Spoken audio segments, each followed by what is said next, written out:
Hello, community. It is so good to be with you. The other day, I was working out of the cafe at our Naperville Yellow Box location when an older guy walked into the building. The guy looked kind of lost, so I asked him, "Can I help you?" Well, he recognized me as the lead pastor, and for like the next 5 minutes, he proceeded to tell me how much he loved community. He loved the people. He loved you all. He loved being a part of his small group, which is actually a grief support group for those dealing with loss. And he talked about how much he loved being a part of our Christmas gift mart last year. Well, after all the compliments, he extended his hand and he showed me what he was holding. And he was holding this program from a funeral that had the picture of a young fireman right on the front. And I asked, well, who's that? And then he told me, he said, "That's my son." The conversation got very somber. The man looked at me and said, "I'm really trying to find my way back to God." And I could see this father choking back tears. And then he continued, he said, "There's so many people in this world who are not nice people, even evil people. So why would God allow my son to be taken? Why?" Let me ask you, how would you have responded? Because there's not an easy answer. In moments like these, we feel the kind of tug of war between faith and doubt. On the one hand, we want to have faith. We want to believe that God is here and that He's in control and that He is good. But as much as we want to have faith, it's then that doubt often pulls our hearts and our minds in what feels like an opposite direction. And we find ourselves asking, why? And there's a very real tension between faith and doubt. And in this tension, I think most of us, we want faith to win. But in life, we so often just feel the pull of doubt. So the question is, what do we do when we're being pulled in both directions? The truth is, the tension between faith and doubt, it's always been there. Now, we like to romanticize Bible times, and we think, if I were alive when Jesus was alive, if I could see Him with my own eyes, then there wouldn't be any of this tension. I'd be full of faith. But that's just not the case. Now, don't get me wrong. Jesus' followers, they had lots of reasons for faith. In fact, Mark, in the gospel, he tells us a story of three of Jesus' closest friends, Peter, James, and John, who have this incredible faith-building experience. He writes in Mark 9, he says, "Jesus took Peter, James, and John with him and led him up a high mountain where they were all alone. And there, Jesus was transfigured before them. His clothes become dazzling whiter than anyone in the world could bleach them. And there appeared before them Elijah and Moses, who are talking with Jesus. Peter said to Jesus, 'Rabbi, it is good for us to be here.'" So Peter's kind of like Captain Obvious. This incredible supernatural thing is happening right before their eyes. They get to see Jesus, but not only Jesus, also Elijah and Moses all at once. And Peter just kind of blurts it out. It is good to be here. And it is good to be on the mountaintop of faith. We all love the mountaintop experiences, don't we? Maybe it's that moment you come up out of the water after being baptized, and all your friends and all your family, they're there to affirm you and applaud your commitment, and it's good to be on the mountaintop. Or maybe it was that experience you had at summer camp with hundreds of other students who are motivated and excited about living for Jesus. It's good to be on the mountaintop. Or it's that moment when the White Sox won the World Series.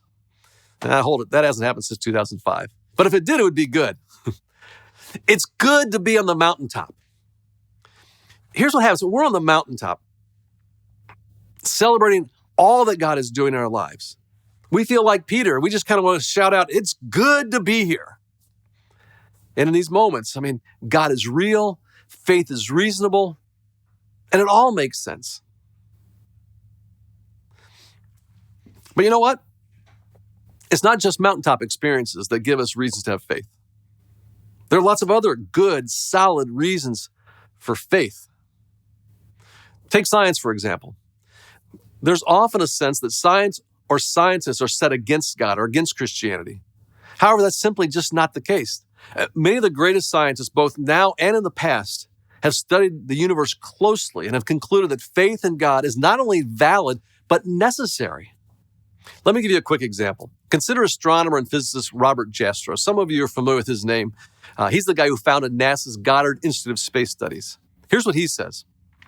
Astronomers now find they have painted themselves into a corner because they've proven by their own methods that the world began abruptly in an act of creation to which you can trace the seeds of every star, every planet, every living thing in this cosmos and on the earth.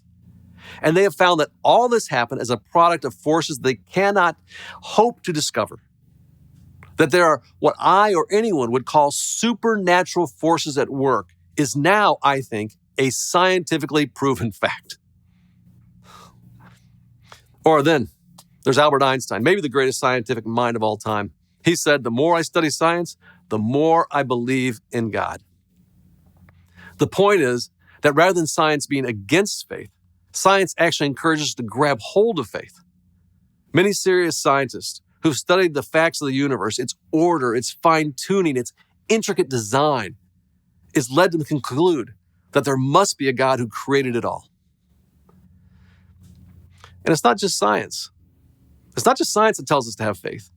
I mean, history also tells us to have faith. Most historians agree that Jesus of Nazareth lived, performed miracles, and was crucified on a cross.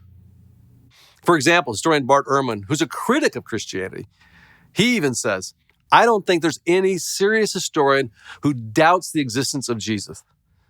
We have more evidence for Jesus than we have for almost anybody from his time period.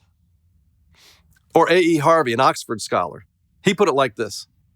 The following is beyond reasonable doubt from everyone's point of view, that Jesus was known in both Galilee and Jerusalem, that he was a teacher, that he carried out cures of various illnesses, particularly demon possessions, and that these were widely regarded as miraculous, that he was involved in controversy with fellow Jews over questions of the law of Moses, and that he was crucified in the governorship of Pontius Pilate. I find that so interesting. I mean, historians, when pressed on the question, they'll tell you all the evidence suggests that Jesus did in fact live, he did teach, he did perform miracles, and he did die on the cross, just like the Bible describes it. So, whether it's science or history or your own personal experience, the point is there are lots of reasons to have faith. And when we hear rational evidence like that, we feel the tug of war moving decidedly in the direction of faith. Most of us want faith to win, and we know faith is good. But we all know there are times in life when we're not on the mountaintop. And maybe you've spent some time in the valley, even recently. And you have doubt. You feel the pull of doubt. Something happened in your life that's shaken your soul, and you struggle to have faith. Just recently, I went to the funeral of a young mom who passed away quickly and unexpectedly. She left behind 3 beautiful kids. And I'll tell you, it was so very, very hard. All funerals are hard, but in some ways, these are the worst kind of funerals. There's so much shock. There's so many lingering questions. I call the questions the what-ifs.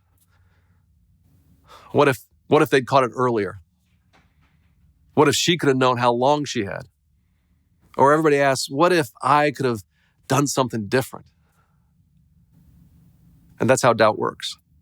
Often, unexpected suffering, it rattles our faith and stirs our anxieties. And we feel the pull of the what ifs, and we gravitate towards doubt. And doubt starts to win the tug of war. We see this kind of struggle between faith and doubt play out in one of my favorite moments in Mark's gospel. In fact, it actually directly follows the mountaintop story that we just read. So Jesus' disciples, they come down from the mountain and they're met with the commotion of a crowd. And at the center of that crowd is a man who's desperate to get help for his son. The father explains to Jesus what he needs. He says, "Teacher, I brought you my son, who's possessed by a spirit that has robbed him of speech. Whenever it seizes him, it throws him to the ground. He foams at the mouth, gnashes his teeth, and becomes rigid. I asked your disciples to drive out the spirit, but they could not. This father had apparently believed that Jesus and his disciples could do something about his son's situation, but it hadn't worked. He had faith, but his experiences have begun to pull him toward doubt. Jesus responds with lament. You unbelieving generation, how long shall I stay with you? How shall I put up with you? Bring the boy to me. I'll tell you, I've always thought this statement sounded a little jarring, like Jesus might just be kind of saying, I can't believe I have to put up with you guys. However, after studying it a little more, I think it's more like Jesus is saying, I don't have that much time left with you for you guys to get this. I need you to get this. I mean, it's almost as if Jesus is saying, this anxiety that you're feeling, the questions, the what ifs, they're not going to go away. And you're not going to always have me with you like you do right now. Well, the father brings the son to Jesus. And Jesus asked the boy's father, how long has he been like this? From childhood, he answered. It has often thrown him into the fire or water to kill him. But if you can do anything, take pity on us and help us.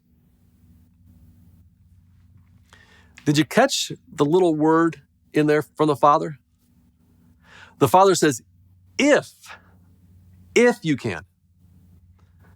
He's not sure. I mean, nothing's worked so far. He's at the end of his rope. Nobody's been able to help his boy. And also notice the father asked Jesus to have pity. The word pity comes from the Greek word splonknen. Splonknen actually means guts or bowels.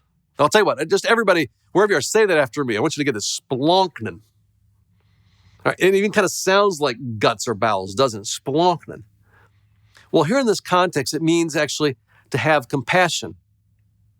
And it's interesting that the word for guts is associated with compassion. I mean, think of it this way. Have you ever traveled to a country with extreme poverty? For me, I'm thinking of my first trip to Haiti several years ago. I saw kids with no clothes or barely any clothes, homes built out of cardboard. I mean, real poverty. And I not only saw it, but I felt it. And guess where I felt it? Like in my gut, my splonknen. That's where you feel compassion. And this father says to Jesus, feel my pain. Feel it in your gut. Because I got a knot in my stomach that won't go away. I'm desperate. If you can help. The what ifs haven't gone away. And Jesus recognizes the father struggling with doubt, responds, if you can, said Jesus, everything is possible for one who believes. And Jesus presses him on that little word, if. And immediately the boy's father exclaimed, I do believe. Help me overcome my unbelief. I love that line from the father. I do believe. Help me overcome my unbelief. I mean, do you feel right there the tug of war? I mean, he kind of believes, but he kind of doesn't. Have you ever been there? Maybe even right now. I know I felt that way. I think I felt that way every decade at some point of my adult life. And you know where you feel it? It's like in your gut. So what do we do in these moments? Well, here's the most important idea I want you to grasp today. When it comes to the tension between faith and doubt, the most important word is and. And. If you find yourself struggling in the tension of faith and doubt, if you find yourself echoing the words of that distraught father, I do believe, but help me overcome my unbelief. I want to encourage you today, the most important word is and. Faith and doubt can coexist. They do coexist, almost in all of us, almost always. See, your doubts, they're not the enemy of your faith. Your doubts can actually lead to a deeper, greater faith. And let me say that again so you don't miss it. Your doubts, if you pursue them, can actually lead you to a deeper and greater faith. But as some of you know, doubts can also, they can make you feel paralyzed, afraid, or stuck. So how do we live in this tension between faith and doubt? I don't know about you, but a number of people in my own life come to mind who've been struggling with faith and doubt. Some people are in what has been described as a season of deconstruction, where they're questioning everything they once believed. Others even walked away from their faith. And I know for some people, it was the experience of the pandemic that pulled them away from faith and towards their doubt. They pulled away from going to church. They pulled away from the people in their small group. Some stopped praying, and some pulled all the way from God. For others, it's been because of a disappointment with the church or a hurt within the church. So often when I listen to someone tell me why they're no longer a Christian, there's always something that happened, a story, a leader who disappointed them, a conflict that went unresolved, or a sense of being hurt by someone that made it feel like, I just can't go back. And on some level, I fully get this. I get how hard a season this has been. I know what it's like to be hurt or disappointed with the church. And I too have been disappointed in leaders who failed or fallen. I really get it. There are a lot of what ifs. And sometimes it can feel like there's just, so many reasons to doubt. Yet I also keep thinking about this invitation to live in the and, faith and doubt. So what would it take for us to live in this and? What does it look like for us to take a hold of faith and doubt together? The first thing we can do is express our doubts. When we let our doubts just stew in our minds, they begin to overpower us. A great way to navigate doubt is to express it to someone else. Doubt, again, it's not an enemy to faith, but unexpressed doubt can be. So if you're struggling, I'm telling you, find a safe person and tell them what you're thinking. On the other hand, if someone comes to you with doubts, listen. Ask questions. Seek to understand. Your listening ear will be more valuable than the advice you may feel compelled to give them. A second encouragement I'd give, join a small group. Join a small group. And process your doubts with a group of others who are finding their way back to God as well. It's encouraging and helpful when you start to realize that the church isn't a group of people who have it all figured out, but we're actually a community of people who are learning together how to follow Jesus. In particular, consider joining an Alpha group this fall. Alpha is a great starting point to talk about your doubts and to ask hard questions. I guarantee you'll feel welcomed and you'll feel free to share what's really on your heart and also on your mind. Lastly, however, I think this invitation is one that can often trip us up the most, and it's this. Trust Jesus with our doubts. Trust Jesus with our doubts. At times in our lives, we go through periods of uncertainty. We all do. Uncertainty in our faith, uncertainty in our jobs, uncertainty in our significant relationships. However, the challenge that I keep wrestling with is that after all the deconstructing, at some point, you have to start reconstructing what you believe. At some point, you have to start believing in something again. And so really the great question, the great tension between faith and doubt comes down to this. Who are you going to trust? Ask yourself, who are you going to trust? If this is where you're at, during those times, I encourage you, pray this simple prayer. Jesus, if you're real, make yourself real to me. Jesus, if you're real, make yourself real to me, and then see what happens. Trust Jesus with whatever you're going through. Look for him to reveal himself to you in ways that you may have never expected. As I was thinking about how we all live in this tension between faith and doubt. I thought of a story I once heard about a woman named Agnes. From the time she was a young girl, Agnes had faith. And not just faith, she was passionate about following Jesus. She wanted to do great things for God. She knew Jesus was with her and had an undeniable sense of his calling on her life. And so she actually left home. She became a missionary. She committed everything to God. And then God left her. At least that's how it felt to her much of the time. She wrote these words. She said, "Where's my faith? Deep down, there's nothing but emptiness and darkness. My God, how painful is this unknown pain?" She didn't deny the doubt, but she continued to work. She continued to serve. She continued even to smile. And she chose to trust Jesus and walk by faith, even though she struggled many times to feel it. This inner darkness and dryness and pain over the absence of God continued for many years, with only brief respite. Such was the secret pain of Agnes. Agnes, who's better known as Mother Teresa. Rest assured, God is not put off by our doubts. When the man said to Jesus, "I do believe, help me overcome my unbelief," Jesus didn't respond by saying, "You know what, your wishy-washy response, it's so lame. I can't believe you don't believe me." No.